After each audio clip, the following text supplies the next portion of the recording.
All right, good morning. We are going to be looking at the Sunday school lesson from March 15th. And this is the second lesson from Habakkuk. Chapter 2 is where this is going to be located here. Thank you for joining us here this morning. This is going to be strangely unique for those of you who were in Sunday school class a couple weeks ago, and something a little bit different. As I was thinking about doing this, I invited Jesse and Steve to come in and kind of bounce some things off with me. When I taught Sunday school in the old church, my dad was in the back row, and he'd be my barometer for if I said anything wrong or different, and he just kind of put his head down, and I knew I had to go talk to him afterwards, and I didn't think I would want to do this here by myself, so I have the two pastors here to bounce some things off and to have a little discussion. So we're going to be looking at Habakkuk 2. Before we get started, let's pray. Lord, we thank you for this time. Thank you for everyone who is watching this, and will you bless them here today. Help us to study Habakkuk well, and that we can become better followers of you through this. In your name we pray. Amen. So as a review, last time we were together, we looked at Habakkuk 1. And Habakkuk, and I'll just ask the pastors here, what do you know about Habakkuk? He's a prophet. He's a prophet. He's listed in the Old Testament. Listed in the Old Testament. What more do we know about him? His name is often mispronounced. Habakkuk. Right? Do you know when he was prophesying without looking? Without looking, no.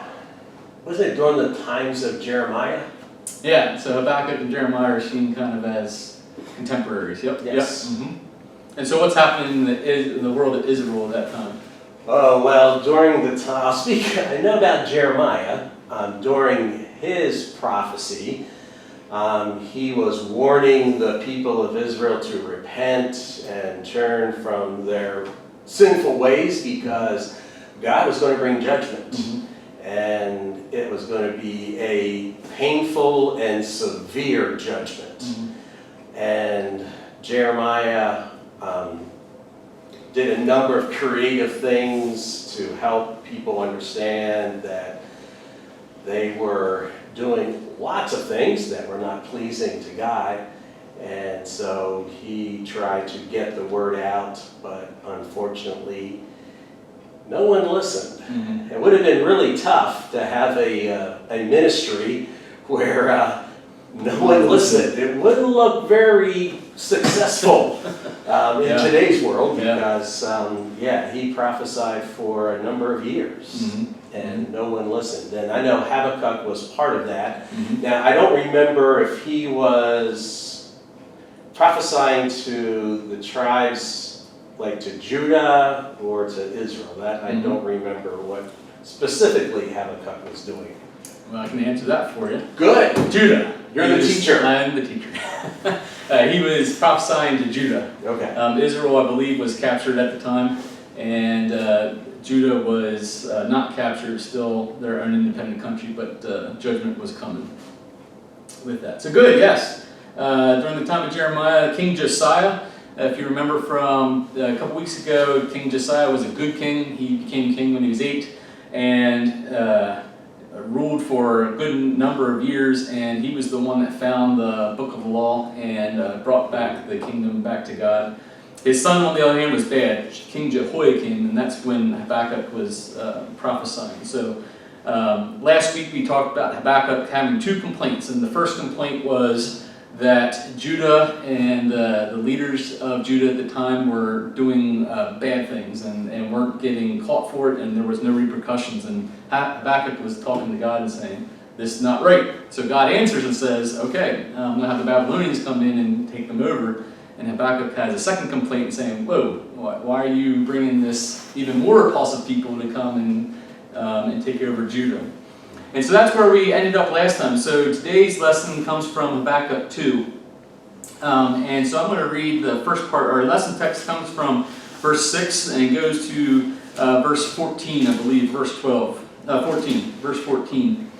And so I'm going to read Habakkuk 2, 1 through 5 here first. Habakkuk's second complaint's over, and this is what he says in Habakkuk 2, verse 1. I will stand at my watch and station myself on the ramparts. I will look to see what he will say to me and what answer I am to give to this complaint. Then the Lord replied, write down the revelation and make it plain on tablets so that a herald may run with it. For the revelation awaits an appointed time. It speaks of the end and will not prove false. Though it linger, wait for it. It will certainly come and will not delay. See, he is puffed up. His desires are not upright, but the righteous will live by his faith. Indeed, wine betrays him. He is arrogant and never at rest. Because he is as greedy as the grave, and like death is never satisfied, he gathers to himself all the nations and takes captive of all the peoples. And so this is the Lord's answer, and the Lord is telling Habakkuk this is what's going to happen. And so our lesson text today in 6 through 14 is the Lord talking to Habakkuk and saying what's going on here. So let's read, if you look at the second half of Habakkuk 2, you see, starting in verse 6, that there are a number of woes. And our lesson text today talks about the first 3 woes.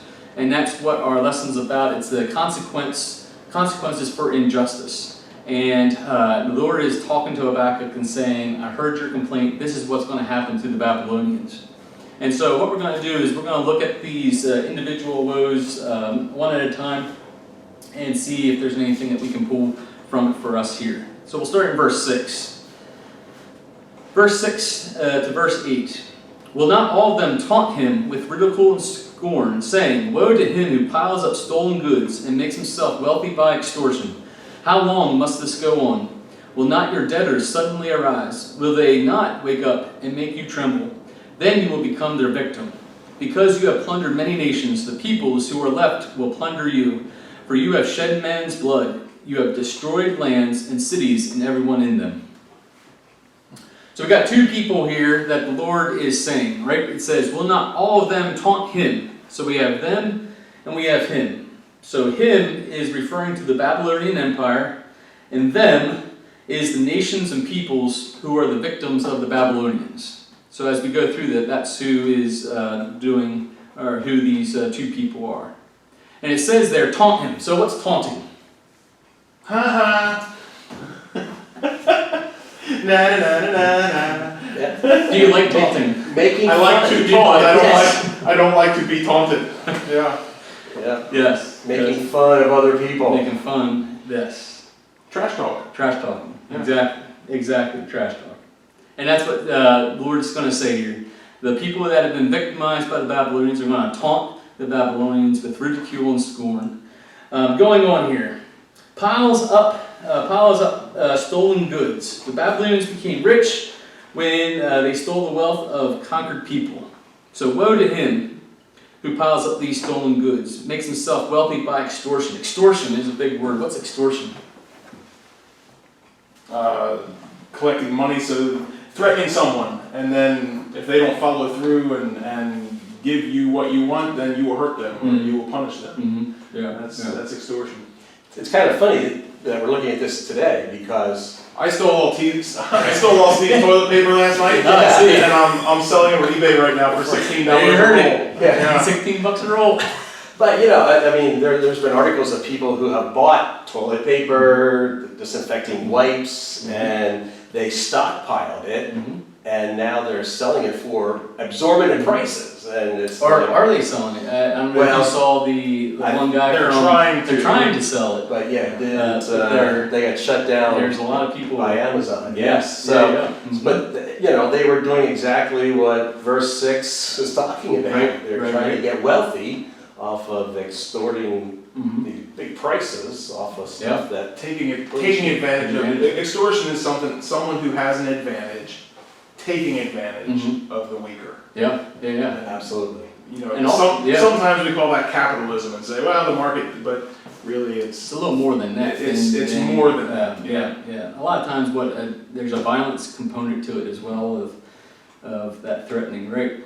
And so the problem here of what's going on is the Babylonians are piling up stolen goods and making themselves wealthy by extortion, right? And it says, how long must this go on? And we've heard this before from Habakkuk. If you look back in Habakkuk 1 verse 2, right? He says, how long, O Lord, must I call for help? Right? How long must this go on? And who are the people who ask, like, how long? Right? I don't know if anyone's ever had kids in the car and they're going someplace, and how long are we going to be there? Yeah. Right? Impatient people, right? How long must this go on? And for the Babylonians, it must have been for a very long time, because they've been taking the world by storm here and have been going on for a very long time. And so, that might be a good question to ask. If something's been going on for a long amount of time.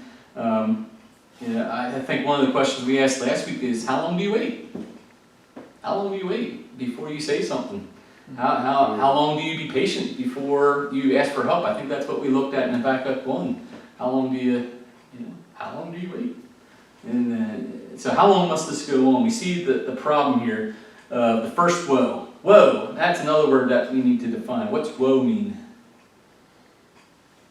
Pity. Pity him. Woe to him. Badness. Bad things to him. Yeah. Yeah, when I heard the word woe to him, I think of something bad is going to happen. Yeah. Sit up, take notice, because something bad is going to happen. Right. In the dictionary, woe means great sorrow or distress. It's not a word that we necessarily use too much here in our 21st century, but yeah. So the first woe, or the first great sorrow or distress for the Babylonians, it talks about them piling up these goods, these stolen goods, making themselves wealthy by extortion. And the result, right, what will happen here, and we see in verse 7 and verse 8, the people who are victims will arise. And there's a word there that just in the midst of where we're at here in our world today, this suddenly. Has anyone really thought about that word, suddenly? And how that has impacted us today. Most of you know I'm a school teacher, and so what's today's date? Today's date is the 20th. March 20th, we're recording this. And so it was last week, March 13th, that the kids were asking me, well, are we going to be in school or not? And I said, well, I don't know. I can give you 78% chance that we won't be in school. And that afternoon, it was, boom, school was closed. And you think of other suddenlies that come up. Maybe this really hits home for us right now. Something suddenly arising like that. I don't know. Do you guys have any other suddenlies that you want to? I'm just thinking, if you want to go really deep, Ryan, there are parallels here. Here is the nation of Judah who is in need of judgment, and something even worse comes upon them to get their attention to be judged. It's not so different than, there are people in our world today who are asking for judgment. Judge my oppressors, give me freedom, give me liberty. And now we've got a virus that is bad, right? There's nothing good about an illness or a sickness, but there's a virus that is even worse than maybe the injustice, and that virus is being used to judge the unjust. And suddenly things are breaking loose. Suddenly there are all kinds of things happening that we didn't anticipate before, and I wonder if there are some who are on the bottom of our totem pole in our world today who are saying, yeah, all you rich folks, all you powerful folks, all you at the top of the bureaucracy who've been exploiting me, now you're getting yours. I can see a lot of problems, and suddenly, Suddenly, if you've got a business of 1 or 2 or 3 guys, you've got to stay home. Suddenly the restaurants are closed, suddenly there's no bread on the shelf, suddenly the toilet paper's going. That's all happened pretty quick. Yeah. Sure has. There is, the commentators that I've read have made parallels to this of Jesus coming back as well. This title is Consequences for Injustice, and all throughout society, not just in this part right here with Judah, but in all aspects of society, people have been, when's justice coming? Right? When is justice coming? And if you look here of what God is telling Habakkuk, what's going to happen with them, that the debtors are suddenly going to rise. They will not wake up and make you tremble. Then you will become their victim. This is kind of a parallel of Jesus coming back and God's judgment on earth, and we're told in Scripture that can be suddenly as well. And as I was studying this, and that came up, that suddenly, it just, really hits. Verse 8, it says, because you have plundered many nations, the peoples who are left will plunder you. For you have shed man's blood, you have destroyed lands and cities, and everyone in them. And one thing that comes to my mind here is this, what goes around comes around. What you did to the people and the nations around you, this is what's going to happen to you. You will reap what you have sown. Reap what you have sown, exactly. Jeremiah talks a little bit about this here as well, and I'll just look at it real quick. In Jeremiah 50, this is again a contemporary of Habakkuk, but talks a little bit about this same. Jeremiah 50, verse 17. It says, Israel is a scattered flock that lions have chased away. The first to devour him was the king of Assyria. The last to crush his bones was Nebuchadnezzar, king of Babylon. Therefore, this is what the Lord Almighty, the God of Israel, says. I will punish the king of Babylon and his land as I have punished the king of Assyria.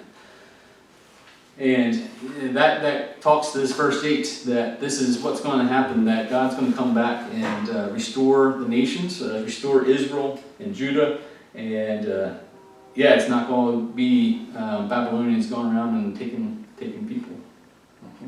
So this is the first woe that we come up here, and as I was thinking about this, like, what can we learn from today? We see that there's a woe here for them stealing and extortion. And so, how do we teach? How do we teach against stealing and extortion? And I'll just give you guys a couple of what my thoughts are, and if you have some other thoughts to lay on there, you let me know. But perhaps we start with teaching about and dealing with greed. Maybe stealing, extortion is a symptom of greed, and we can talk about what does greed look like in our society today, and how do we not allow that to overtake us. I teach ag science, and I'm an FFA advisor, and for those of you that are in FFA and have studied the creed, there's a line in there that says, in the life abundant and enough honest wealth to help make it so, for others as well as myself. And I talk to the kids about what does it mean a life abundant, and there's more to life than just money. Right? You have abundant life, you can have very little money and you still have an abundant life. And so we talk a little bit about what does that mean, an abundant life. And then the next part of this creed here, it says enough honest wealth to help make it so. And I talk about what's honest wealth. Why do you have to put honest in there? And the last part is for others as well as myself. And so I think about this first woe and what the Babylonians were doing and what God is saying is happening of them piling up stolen goods and making themselves wealthy by extortion. And I wonder that if teaching and modeling a lifestyle of contentment and selflessness can go a long way in mitigating this stealing and extortion. And I think you're onto something there, Ryan, because one of the things that greed does is it diminishes it kills our compassion and our love for others, and it really is just, greed is really, what does James say? Greed is just idolatry. It's just thinking of ourselves, making an idol out of our stuff, and when we do that, then it doesn't matter who I trample to get rich. It doesn't matter what I have to do or say or the rules I have to bend or break to have more. It's that greed is just that idolatry of selfishness that says I am most important. And what's being said here pretty clearly in Habakkuk is that no, you've got to look out for others too. You've got to look out for those who are being trampled and those whose goods are being stolen. And greed also says that I don't trust God. You hoard things, you go after things because you don't believe that God is going to take care of you and that God is going to give you what you need. Right. And again, it's just uncanny how this passage relates to today, to people hoarding stuff. And it's just kind of funny, like, wow, that's very true, because there are people who have hoarded lots of things. Look at shopping carts of some people at stores. It's like, you really need that much toilet paper. You really need that many paper towels. And, Buying stuff that's going to spoil before they even get to it. Absolutely. Gallons and gallons and gallons of milk. And I know you can freeze things, but are cows going to stop? It's just really interesting how people are thinking. Sure. Because it goes back to, it's all about me. Mhm. It's all about me. Yeah. And that's. Well, and I think one of the things that's really dangerous, there are more people in our circles who probably are not, maybe not thinking just all about me, but they're thinking with the same kind of selfishness, the group is just larger. They're saying it's all about my family. Mhm. I think that's one of the things that can easily creep in even among our folks and Christian folks is that, Sure. you know, I'm not looking out for me, but my kids are not going to go without. Like, Mhm. my household had better have this, this, this, and this. And that can lead to the same kind of greed. And really, that's selfishness too. Mhm. You know, if you can't look beyond your walls, beyond your family, you know, looking out for yourself and looking out for the 3 or 5 or 10 people that are your direct family are not very different. There's generosity still calls for more than that. It's thinking about Sure. the next family and the next family. Mhm. And even here, I think at Waterway, we could get greedy just looking out for us. You know, the 300 people who call Waterway home, well, you know, we'll share our stuff with each other, but Mhm. everybody else can take a walk. Mhm. You know, I think Yeah. this is the kind of stuff, you know, Babylon collectively was greedy because all of them were just looking out for their tribe. Yeah. They were just looking out, however they identified themselves. Yeah. Yeah. And Mhm. Point. so I think Yeah. we can excuse ourselves pretty quickly by just making it individual. Well, Right. Jesse's not selfish. You know, I'm thinking about Melanie and Bree. Well, that's also selfishness. Right. It's just what concept of self am I working Right. with? Sure. Sure. Mhm. Mhm. Yeah. Yeah. Good. Let's move on to the second woe. The second woe is verses 9 to 11. It says this: Woe to him who builds his realm by unjust gain, to set his nest on high, to escape the clutches of ruin. You have plotted the ruin of many peoples, shaming your own house and forfeiting your life. The stones of the wall will cry out, and the beams of the woodwork will echo it. You look at this here, what's the problem that is helping in the commentary here, at least talks about, describes it as a covetous desire. Right? And so let's break that down. Covet and covetousness. What is that? What is covet? So when you desire something that you don't have, maybe you see somebody else has it and you want that as well. And so you will do whatever is necessary so that you can get it. Again, I think covetousness is, closely tied to greed, as we discussed. I think both of them work hand in hand because you see something that you don't have and you want it. Mm-hmm. Mm-hmm. Yeah. Well, and in verse 9, the key word there is unjust, right? Mhm. I mean, Yeah. if you can build your house because of what you've worked for and earned, wonderful. Right. But you know, Right. building your house from unjust gain, Sure. whether that's stealing or extortion or Mhm. lying or whatever, Yeah. that's like there's this continuous call in Habakkuk, right, for justice. Mm-hmm. And so those who have built their house by unjust gain, whatever that house is, Yeah. that's what we're talking about here, right? And why are they building it? It says builds his realm or builds his house by unjust gain, by this injustice. What's the end result of that? Why does Babylon want to do that? It says here to set his nest on high, to escape the clutches of ruin. Right, I guess they're trying to build a wealth or whatever unjustly, Mm-hmm. so that they look better than everybody else. That's what I'm thinking. Yeah. Have you ever seen the movies or the videos of Hitler's Eagle's Nest compound? And I don't remember what it was called in German, but it was like the spot that he had reserved for him and just a few of the officials at the top of some mountain in some place. I know in Band of Brothers it was kind of a thing at the end of one of the last episodes. Yeah. It was the spot that he had stocked with the finest wine, and this is where he was going to live things out, if things went poorly. And it was a spot up in the mountains where it was just gorgeous, but it was how he could kind of rise above, and even if everything down below fell apart, he'd be safe. That was his retreat, and they could, if the world fell apart, they could be defended, they could feel safe, and they could hole up for a while with just the essential personnel. It's kind of the same thing here. Yeah. Setting his nest on high to escape the clutches of ruin. Mhm. I'll rise above it and insulate myself. Right. Yeah. Right.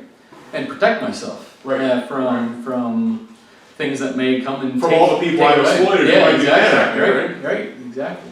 Well, Obadiah, which is another minor prophet, verse 3 and 4 says this. And this is, just to give some context, Obadiah is talking to Edom, which is an area around them. The Edomites are related to the Israelites, and they live kind of in the same area. And Obadiah is saying this: the pride of your heart has deceived you, you who live in the clefts of the rocks and make your home on the heights. You who say to yourself, who can bring me down to the ground? Though you soar like the eagle and make your nest among the stars, from there I will bring you down, declares the Lord. And so even these Edomites who were living in the mountainous areas around Israel at the time, weren't, God says, I'll still to bring you down. You can try and fortify and go up as high as you want, but I'll still, you're not going to escape that. And that's what we see here. Verse 10, you apply the ruin of many peoples, shaming your own house and forfeiting your life. And there's a word that comes out of here, it's this shame. It says, shaming your own house. And in the commentary, it talked about, I'll just read it. It says, in what context of modern injustice will declarations of shame be either effective or ineffective? And it's just interesting in talking about that and thinking about that here.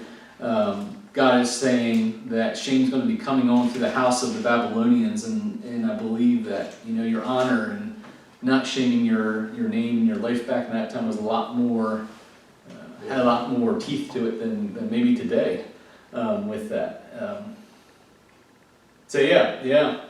Verse 11 it says the stones of the wall will cry out, the beams of the woodwork will echo it. Again, this is the stones and the beams of injustices performed to build these things, and this stuff will be the witness to the injustice being done. So in this second woe, what are some things that we can apply to us here today? So a couple things that I wrote down. How can we recognize when our desire for something crosses into greed or covetousness? Well, what do you think? How can we recognize when our desire for something crosses into greed or covetousness? I think an obvious marker would be is that you're being greedy or you're coveting something if you're willing to do anything to get it. If you're willing to break the law or act immorally or against God's code to get it. Now, you might still be greedy at lower thresholds, but certainly if you're saying, I'm willing to break the law to do this, that's a pretty big warning sign that perhaps you're, and of course that's in our American setting, right, where laws are generally decent. Right. And I guess we have to answer the question, when is enough enough? When do you have enough? And, do you need more than that? I mean, that's a question that is going to be answered differently by everybody. Like, when is enough enough? Do I need this? Right.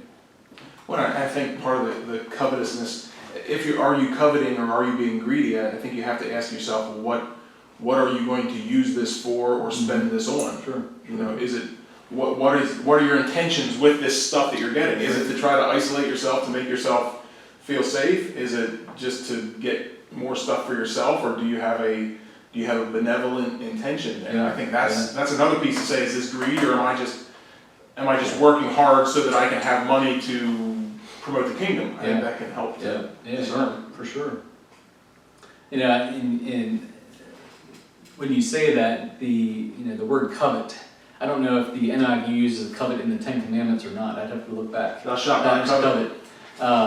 But I've often heard of people say, when they're asking for prayers, I covet your prayers. I really want them. And you got them. I often thought, when I hear that, I'm like, I just cringe, because I've learned that covet is such a bad word that you shouldn't, when someone says, I covet your prayers. But I think, and I have written down here, where is our focus? Where is our focus at? And if our focus is on God and the prayers, we covet the prayers for this to work out in God's glory, maybe that's not necessarily a problem, but In the NIV, this is from Exodus 20, verse 17. The 10th commandment does still say, you shall not covet your neighbor's house. You shall not covet your neighbor's wife, or his manservant, maidservant, ox or donkey. So In the NIV, that language It's is still still covered. Yeah. Yeah. So I was thinking, I agree with what you guys are saying here, but where is our focus and end result? I like that. And then the second one here, Well, you shall know them by their fruits, right? right? I mean, the fruit, what comes out of this will tell you a lot about the motivation that went into it. Right. And the problem is sometimes you don't see that till later. Right. Yeah. Sorry. Yeah. And that's good. That's good.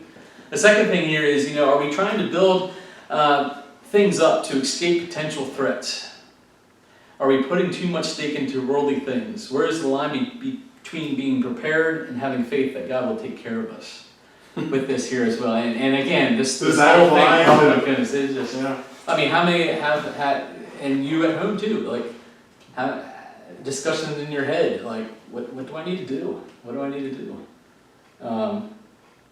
The line between being prepared and having faith. I was just talking with my mom. I don't know if she's going to watch this or not, but I was up visiting her, and as we were talking, she said, I can still remember, the Y2K. Like I was in junior in high school, and of course I thought junior in high school, I'm invincible, but I remember Dad and Mom becoming prepared for whatever potential things would happen, and so we were just talking about that in the context of the last couple of weeks here, being prepared and having faith that God will take care of us. And I don't know, is there any? Have you guys? I assume you've thought about this. Is there?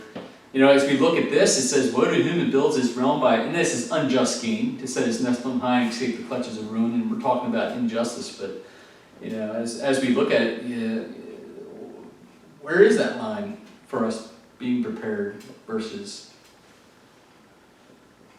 Well, I think we have a responsibility to be prepared, but also, I think, for me, it's like, okay, I have enough that I am prepared, but do I get more things so that I'm hoarding it so that I'm extra prepared?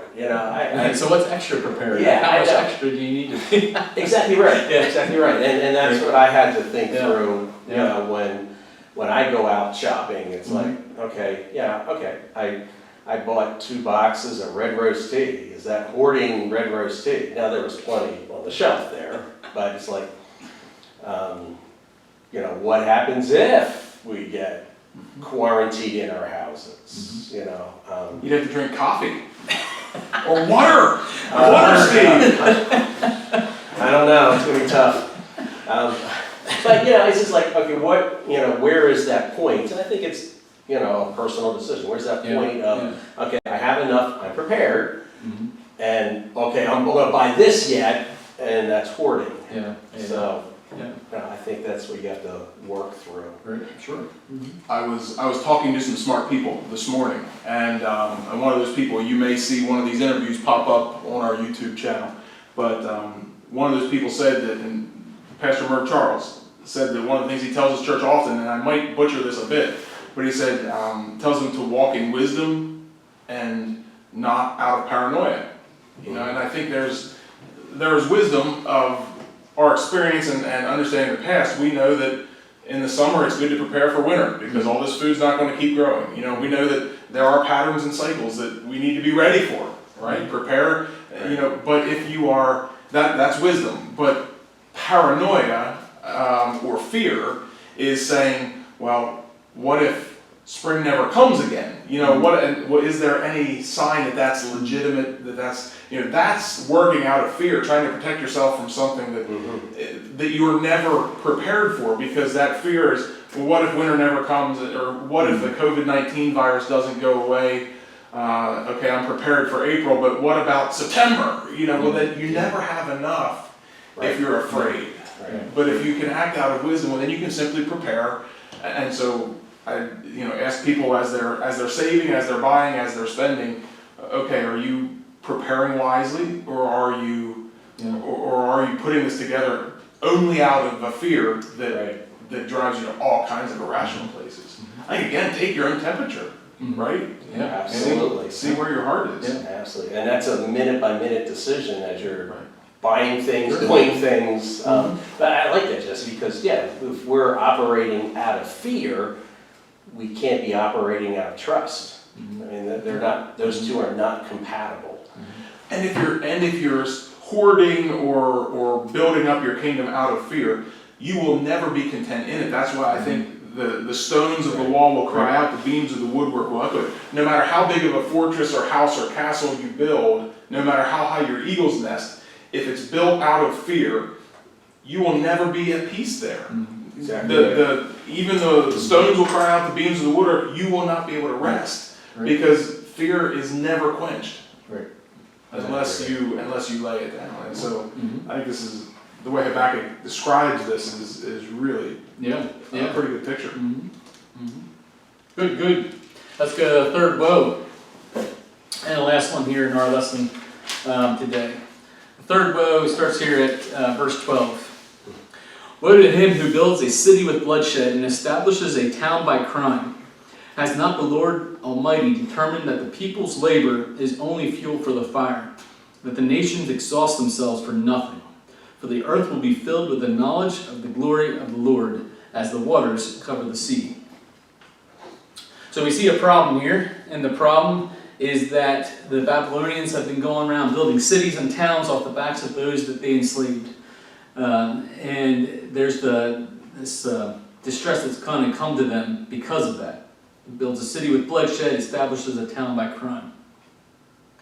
In verse 13, it says this, right? Has not the Lord Almighty determined the people's labor is only fuel for the fire, that nations exhaust themselves for nothing?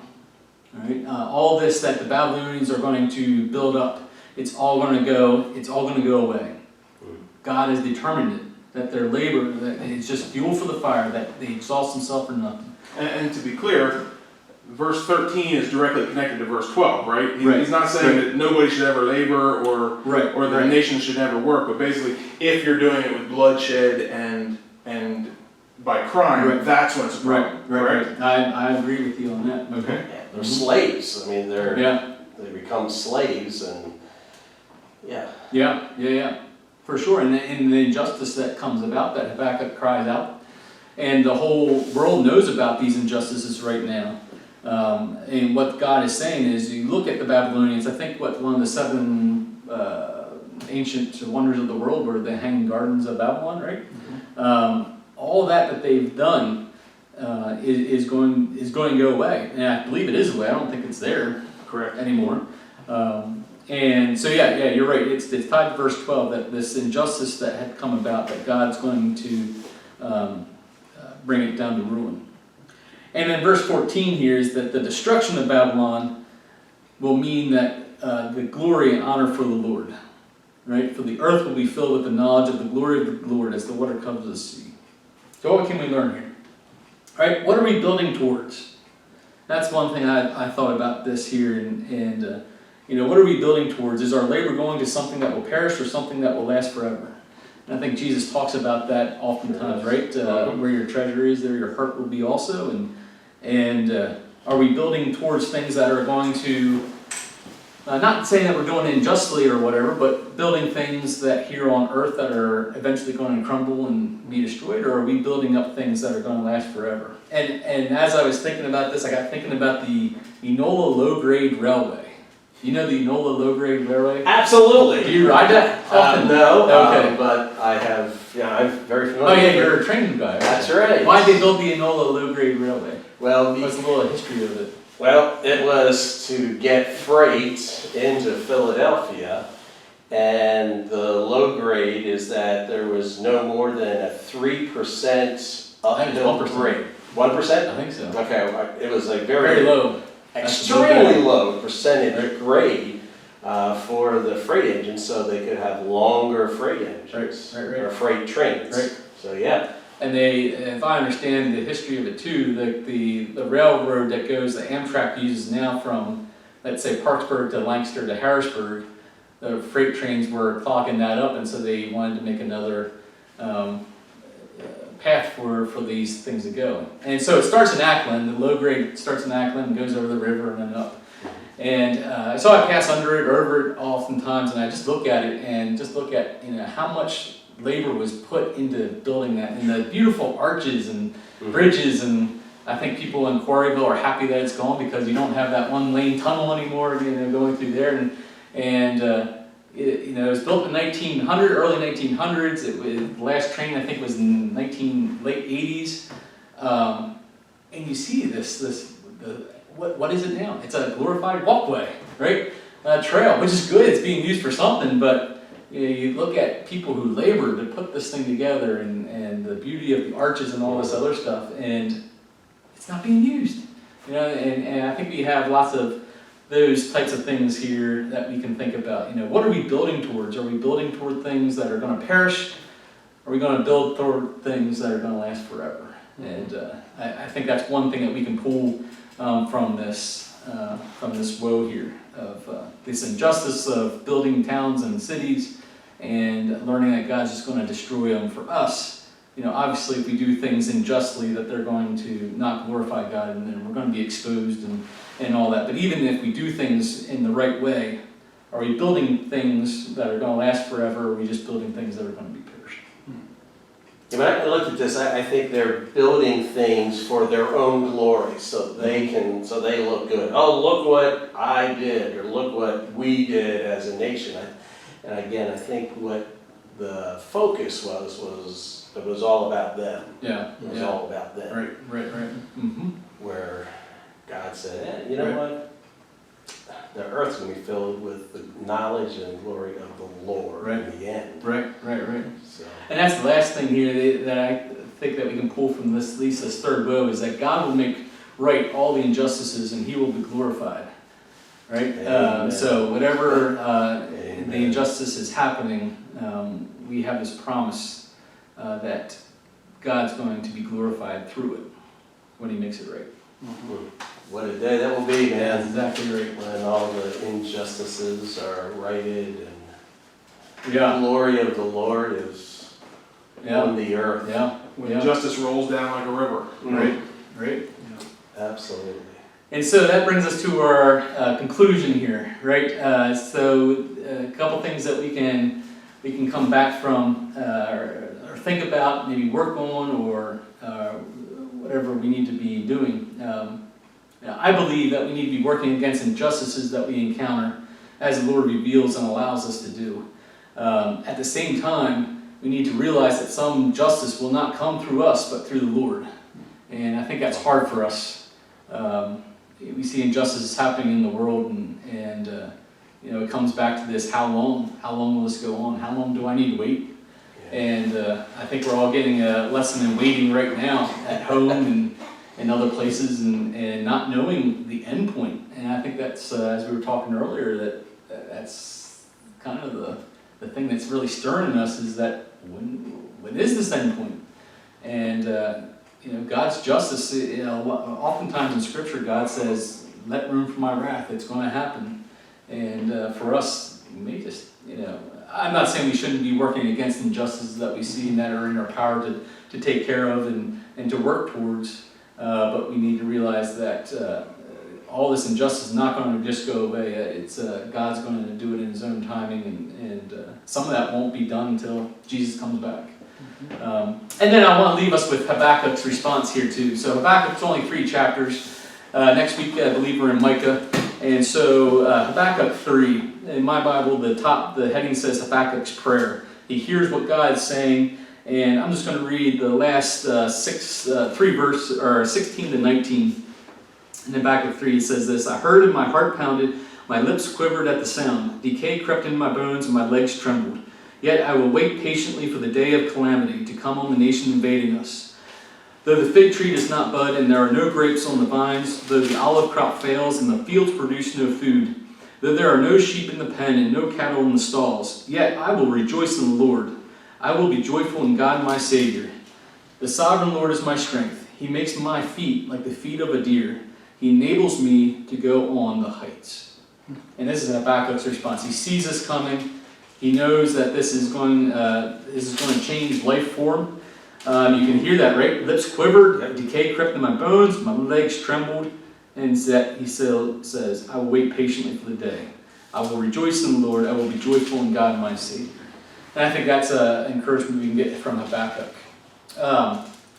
Unless you guys have something ending here about Habakkuk, I do want to read Psalm 130 as our last thing. But is there anything that you If I can go back to verse 2 Yeah. in chapter 3, Yeah. I just love this verse. It says, and Habakkuk again is praying, Lord, I have heard of your fame. I stand in all of your deeds, so Lord. I just love that. Lord, I heard of your fame. Yeah. You know. And I think that's important for us too. You know, I was talking with my grandpa about this whole quarantine thing. I was like, hey, what was World War II like? Was it kind of like this? And he just said, you know, at nighttime, they needed to shut off all the lights. No one was allowed on the road. He said in Gap there was a tower that was built that people could go up and look and make sure people's lights were out. And just trying to get a gauge with that. And you know, when you say that, you know, you've heard his fame, you know. How many stories can we tell of God coming to the rescue of people, of making things right? And we need to tell those stories and continue telling those stories with that. Absolutely. I'm going to end with Psalm 130. This is the devotional text for this lesson, and I think it's really good for our world today and for what we're facing. And so let this be our closing prayer. And continue reading the Bible, continue looking at the Habakkuk, and come back next week for the next Sunday school lesson. Psalm 130. Out of the depths I cry to you, O Lord. O Lord, hear my voice. Let your ears be attentive to my cry for mercy. If you, O Lord, kept a record of sins, O Lord, who could stand? But with you there is forgiveness, therefore you are feared. I wait for the Lord, my soul waits, and in his word I put my hope. My soul waits for the Lord, more than watchmen wait for the morning, more than watchmen wait for the morning. O Israel, put your hope in the Lord, for with the Lord is unfailing love, and with him is full redemption. He himself will redeem Israel from all their sins. Amen. Amen.